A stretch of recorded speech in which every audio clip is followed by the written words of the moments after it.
All right, guys. I am so up to here when people talking about going to take our Second Amendment away from us, away from any of us. I don't care who you are, what you look like. If you are a citizen of America, the Republic, they are still trying to destroy the Second Amendment. They've been working real hard on that First Amendment, oh, freedom of speech, all that crap, oh, freedom of religion, all that. They have been trying to destroy all of it. It's crap to them. It's crap to them. And the fact that our forefathers, my great, great, great, great, great, great, great, great, great, great, I don't know how many greats in front of grandfather is Benjamin Franklin. He was a part of this.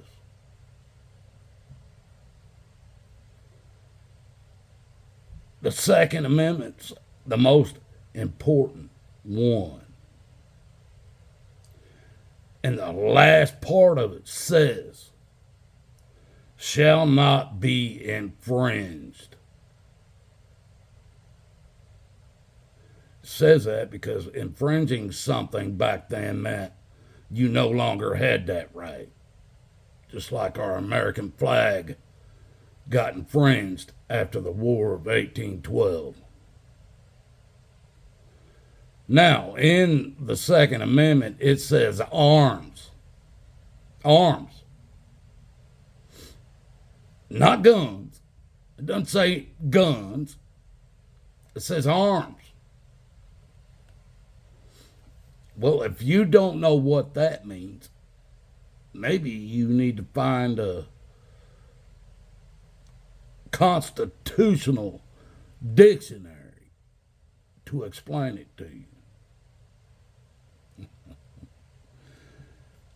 This is what I call arms, and this is what I have knowledge of, but it doesn't stop at these, and I'll add more after this. These are the ones I know, that I know about, that I can use, and nobody can stop it, that I have the money for. That's it. It starts with knives. I don't care what size, pocket knife, machete, sword, whatever. Cannot be infringed. Guns, I don't care if it's a 22 or a 12 gauge. Machine gun cannot be infringed. Armor, body armor, vehicle armor, house armor, just castles. That's why they built castles a long time ago. That's armor.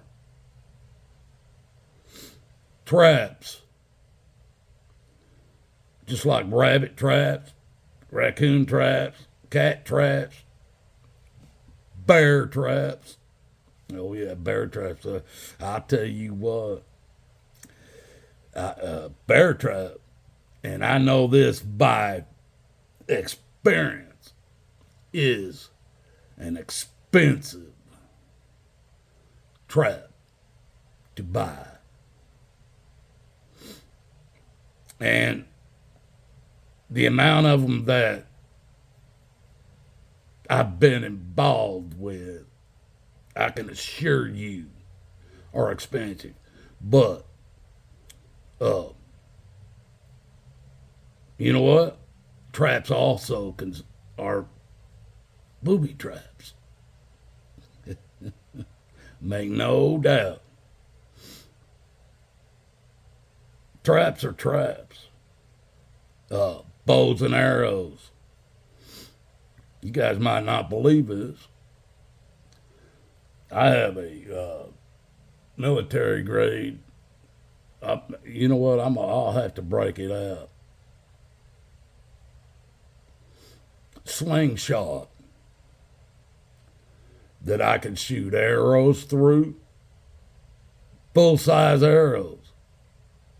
And believe me, at 30 yards, I could hit what I was aiming at. Or I could shoot a small diameter metal ball or a large one with it as well.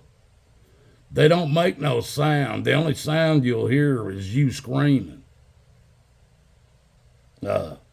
Snares, believe me, if you don't think hillbillies know about how to snare people up,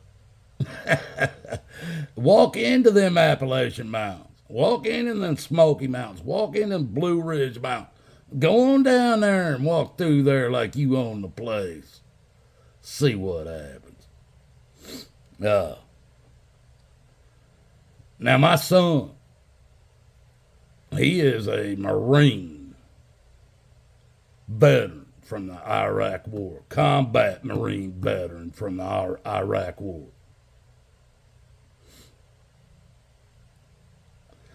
He's not the only one I've known in my life.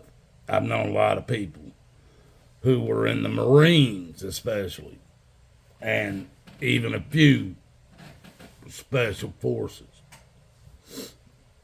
And there was one guy that we went to school with. If you guys went to where I went to school, Greenwood, Northeast Elementary, Greenwood Middle School, and Greenwood High School, when I went there, his name's Scott Lautner. He was doing training in martial arts when we were in school.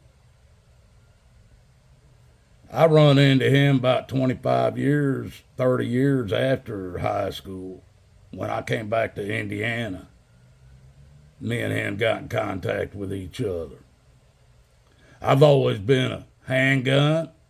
I always liked the Beretta 92 SF. SF. I don't own one today, but I always loved that gun. I had a lot of handguns, a lot of rifles, a lot of shotguns. Most of them, I had shotguns and handguns when I got back with Scott Lautner. Probably about 10 years ago, maybe 15 years ago, somewhere around that. Run into him in Indiana. He was a trainee. He was in the Marines for a long time. And he was training cold weather fighting. Cold weather fighting. Well, that makes sense, him coming out of Indiana.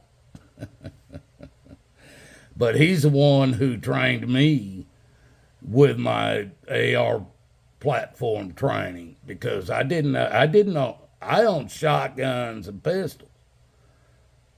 Owned a 30-30 a couple of times, and I can't remember the other rifles. I wasn't a rifle guy. I'm a shotgun guy. Everybody knows that.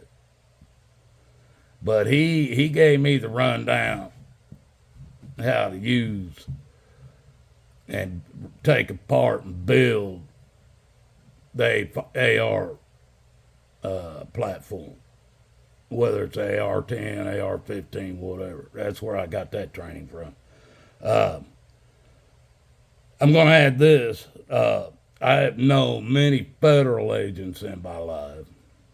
Sometimes you meet them when you don't want to meet them, but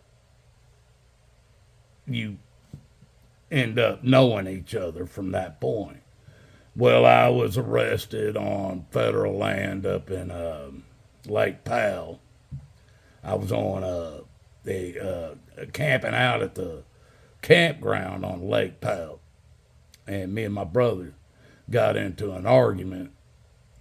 And so I was going to have to leave or beat his just beat his ass up.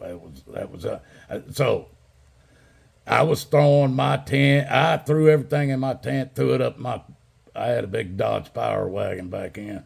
Threw my tent and everything up in the back of my big Dodge, and I reached up in it, fired it up. I was getting ready. I was going to pull down a couple spots. We're on in the campground parking lot or in the campground, and as soon as I started it, there was like 15 federal park rangers and federal agents that come out of the woodwork, man.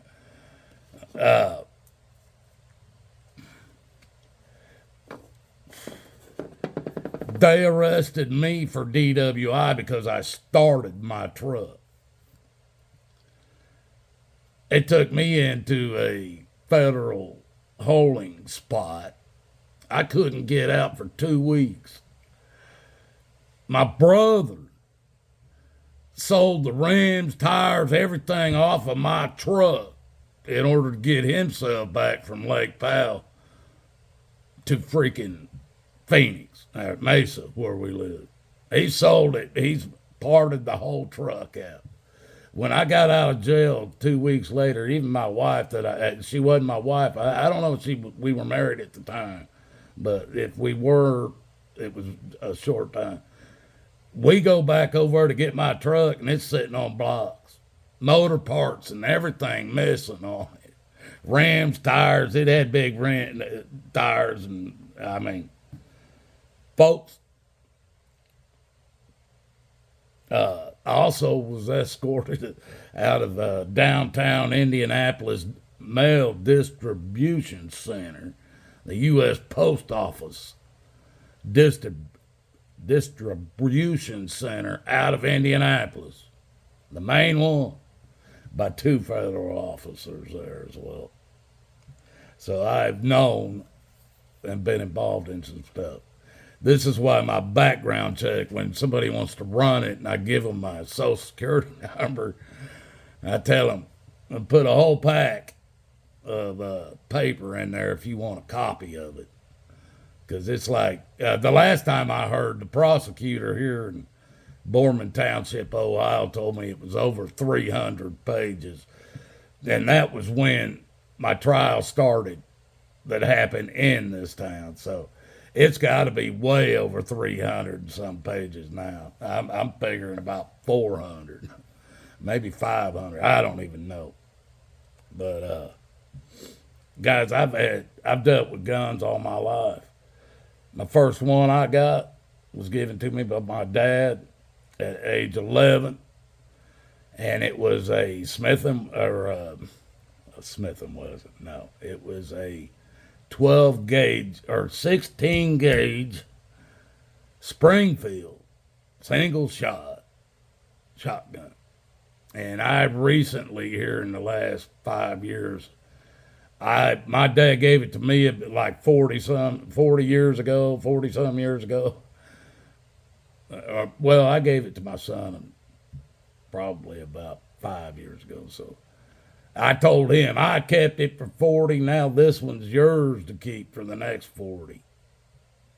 And now he has that gun. But guys, if you allow them to mess with our guns, we'll be Australia. We'll be Europe. We'll be where these people are out in the street trying to use their bodies to defend themselves. Is that what you want? Is that what you want? It'll be dead when I'm dead and gone, because I'm not giving up my gun. I don't care how many laws y'all want to pass. I'm not giving mine up. So I'll be dead and gone when you guys are standing out there going, doing this dancing, singing, trying to fear somebody off with all that. No, I'll be dead and gone. And my 12 gauge will be wore out, and I'll probably be out of ammo before I'm dead. But you guys can do you. I don't stand for this stuff. I don't back it, and I don't follow it. But I don't have what you have to lose anymore. They done took it from me. God loves you. Most of it. If you're evil, God don't love you at all. I'm telling you that right now. If you are evil and that's what's in your heart, mind, and soul, God don't love you. Not even for a second. And neither do I. But I'll tell you this. I'll pray for you as my enemy. And if you come at me, and you're a Muslim, I'm going to feed your asses to the wild pigs out west. We already got the trains set up for it. If you don't believe us, Minnesota, we got a train line heading right out to the pig fields. I suggest y'all seek Jesus. Or keep doing what you're doing. I'm going to follow Jesus. Think I'm kidding? Watch and see.